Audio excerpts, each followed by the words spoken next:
आज हम बात करेंगे श्रेष्ठता की। दोस्तों, श्रेष्ठता की भावना को समझने के लिए एक कहानी सुनते हैं। ठंड के मौसम में कुछ बंदर ठिठुर रहे थे। तभी उन्हें एक जुगनू मिला। जुगनू से रोशनी आ रही थी, जैसे वो कोई उड़ता हुआ अंगारा हो। बंदरों ने जुगनू को पकड़कर सूखी लकड़ियों पर रखा और सब मिलकर उसे फूंकने लगे। शायद किसी गांव में इंसानों को देखा होगा छोटी सी चिंगारी को फूंककर आग बनाते हुए। उन्होंने भी आग लगाने का प्रयास शुरू कर दिया। कुछ ही देर में जुगनू मर गया। उससे आ रहा प्रकाश बुझ गया।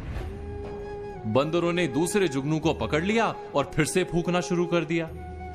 पास के पेड़ पर एक सयानी चिड़िया बैठी थी।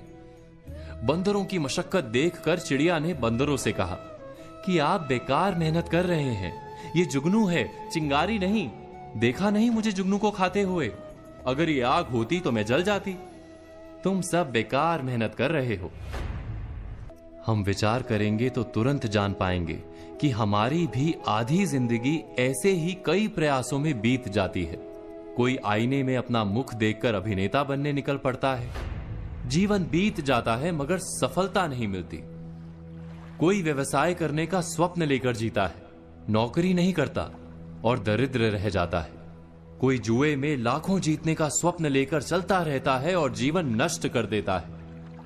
क्या हम सब आग की आशा में किसी ना किसी जुगनू को नहीं फूंक रहे?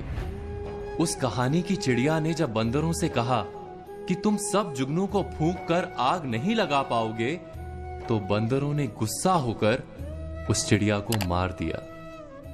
हमें भी जब कोई कहता है कि हम जिस स्वप्न को लेकर चल रहे हैं वो मिथ्या है, तो हमारा प्रतिभाव क्या ऐसा ही नहीं होता? क्या सलाह देने वाले पर हम गुस्सा नहीं हो जाते? अब यह भी आश्चर्य है कि एक और हमें कहा जाता है मनुष्य जब कोई स्वप्न लेकर मेहनत करता है तो अवश्य सफल होता है। दूसरी ओर यह भी कहा जाता है कि सारे स्वप्न सफल नहीं होते। समय आने पर जुगनू और चिंगारी का भेद समझना आवश्यक है। इस दुविधा का उपाय क्या है?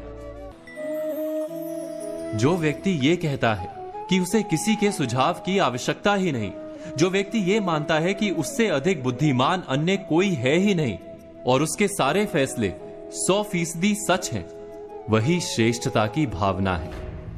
इससे बंधा मनुष्य क्या वास्तव में अपने आप को जान पाता है?